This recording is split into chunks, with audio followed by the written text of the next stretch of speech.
When discussing transit project layouts in many cities, you might have heard of the term park and ride system. It is prevalent in many countries, and some even love it. But are they helping or hurting transit services? The concept of park and ride is simple.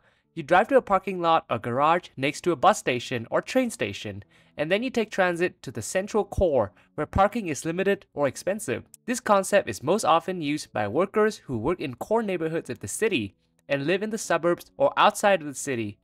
It also applies to special events like sport games or concerts, where the arena may not be able to accommodate all fans coming to the venue.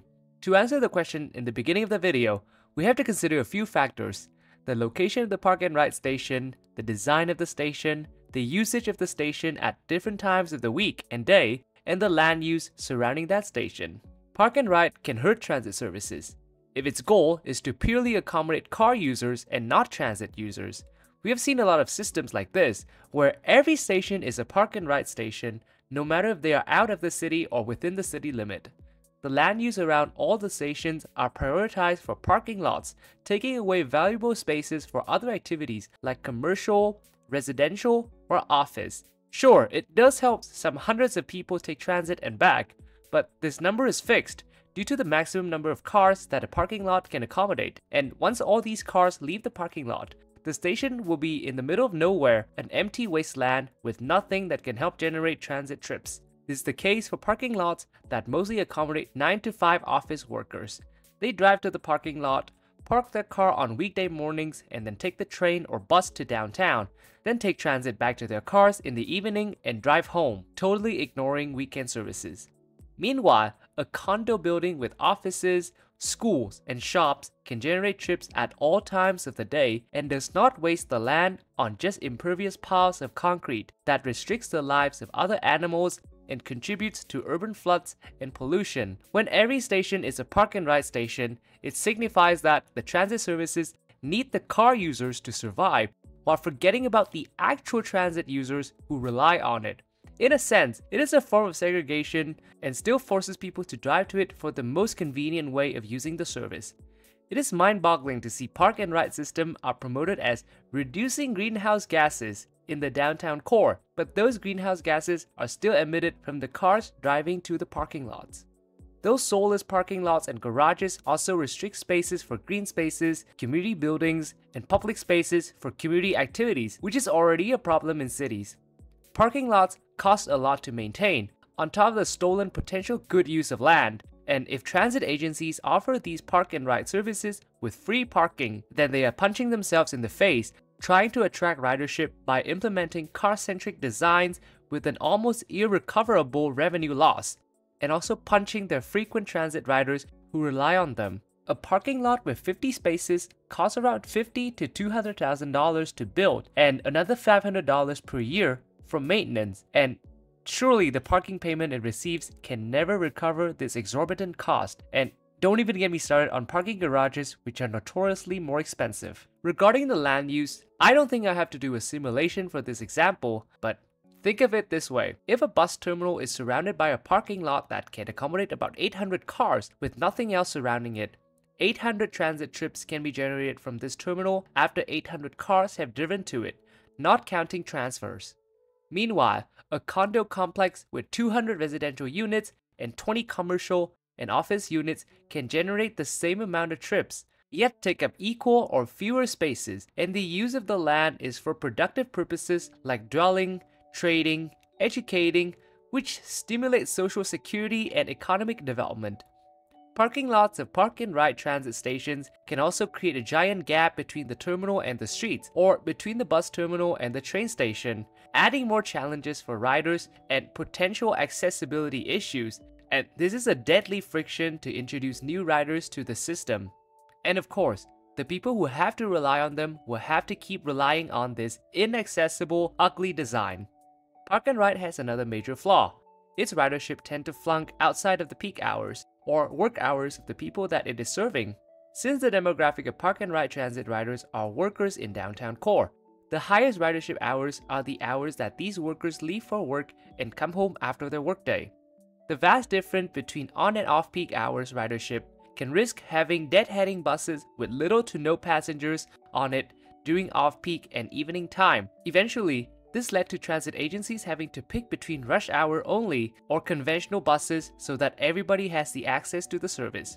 So, based on those reasons, park and ride transit really punch transit services in the face regularly in the long run. However, there is a way to reduce the forces of this punch from the parking lots. There are parking garages that accommodate some stores on its first floor. This practice, though not the greatest, can help generate some transit trips for those visiting the businesses as well as those who work there, and make the spaces around the station less empty and soulless.